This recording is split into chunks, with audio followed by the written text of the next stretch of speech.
વડોદરા શહેરમાં આજે municipal corporation દ્વારા મફતમાં ફ્લડ ટુરિઝમનું આયોજન કરવામાં આવ્યું હતું, જેમાં વડોદરામાં સવારે 8 વાગ્યાથી વરસાદ શરૂ થયો હતો, પરંતુ ગણતરીના કલાકોમાં જ વડોદરાના વિસ્તારોના જળમગ્ન થઈ ગયેલા જોવા મળ્યા।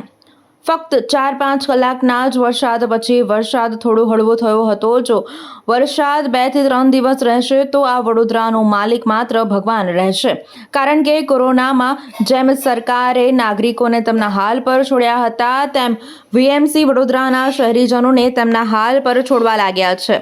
લોકો દ્વારા નગરસેવકોને ફોન લગાવતા તેમના ફોન બંધ આવેલા તથા શહેરમાં હાજર નથી તેમ જણાવ્યું હતું।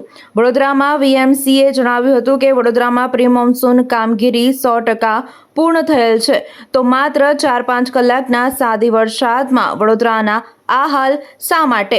આના માટે કોણ જવાબદાર છે?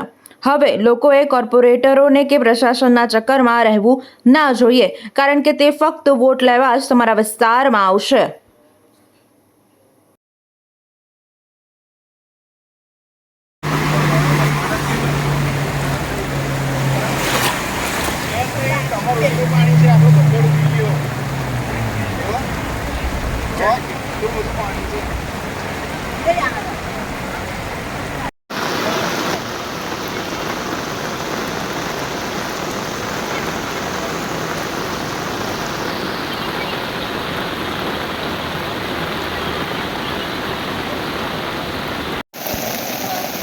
और पीछे से और पाछे से मंदिर तक जाओ। मंदिर तक जाओ, मंदिर तक से मंदिर के अंदर भगवान को 2.5 फुट पानी है।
વડોદરાના સમાચાર જુઓ તથા આપણી ચેનલને સબસ્ક્રાઇબ કરો અથવા સંપર્ક કરો.